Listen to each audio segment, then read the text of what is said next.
তা হাতে আজকে তো বালি সিমেন্ট লাগবে না তো। নির্দিষ্ট দিন বলবে। আমার কোন নির্দিষ্ট দিন নেই, আমার মনে হয় প্র্যাকটিস বলে practice. So hello friends, good morning, welcome back to my channel. আমার ব্লগটা আমি এখান দিয়েই শুরু করলাম। আশা রাখি তোমরা ভালো আছো, আমিও ভালো আছি। আমার নতুন একটা ব্লগে তোমাদের অনেক অনেক ওয়েলকাম। আমাদের প্রতিটি সকালই প্রায় এইভাবে কাটে। ঘুম থেকে উঠা হয় কখনো বা কারোর ডাকে, কখনো বা নিজে থেকে। বেশিরভাগ সময়টাই আমি নিজে থেকে উঠে পড়ি। রেয়ার দুই একদিন লেট হয়ে যায়। এই যে চলে এসছে আমাদের বাড়ি এক এক করে সমস্ত লেবার মিস্ত্রি। তো আমি ওনাদেরকে এক একজনকে কাউকে দাদা ডাকি, তো কাউকে দাদু ডাকি।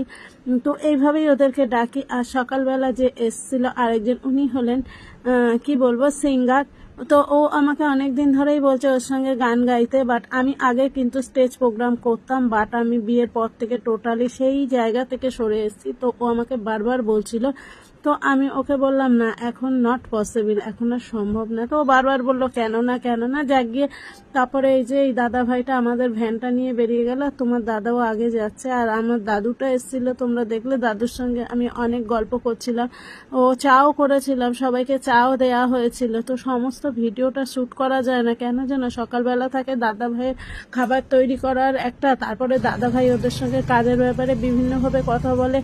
কখনো আমাকে বলছে এটা দাও ওটা দাও। তো তখন যদি আমি মোবাইল নিয়ে ব্যস্ত থাকি, দাদা ভাই বিরক্ত হয় না, কিন্তু ফট করে বিরক্ত হয়ে কখন কি বলবে আমারও সেন্টিমেন্টে লাগবে সবার সামনে, যার জন্য। আর এই যে ইনির এখন প্রত্যেক দিনকার রুটিন হয়ে গেছে আমাকে চুলটা আশ্রে দিতে হবে। সে আমি যত কাজেই ব্যস্ত থাকি, যদি না আশ্রে দেয় ওনার মনটা খারাপ হয়। আর যেহেতু সারাদিনের জন্য চলে যাবে, আর একটাই তো আবদার করে, কি করবো বলো, দিদি নেই তো।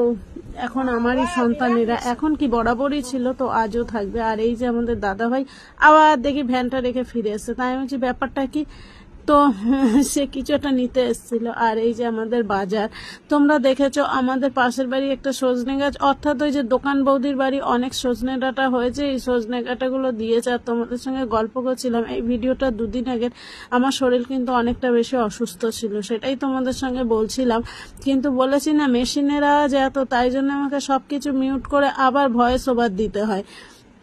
তো এই সজনে ডাঁটাগুলো আমি নিয়েছিলাম, এটাকেও আবার 3 ভাগ করেছি, কারণ আমার সজনে ডাঁটা এমনি ঝোল বা শুক্তো ভালো লাগে, কিন্তু চিবাতে আমার ভালো লাগে না। আমি কি আমার ছেলেকে একদম পছন্দ করি না, পছন্দ করে দাদা ভাই। তো এগুলো শুকিয়ে কি লাভ।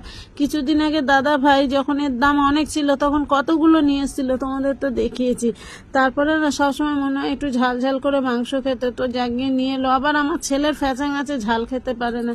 জাগিয়ে আমার আর কিছু ভালো লাগছিল না, বললাম না ওই দিন শরীরটা অসুস্থ ছিল। এই মাংস কষা কষা করলাম আর ডাল করলাম। বন্ধুরা ভিডিওটা কেমন লাগলো প্লিজ কমেন্টসে জানাবে।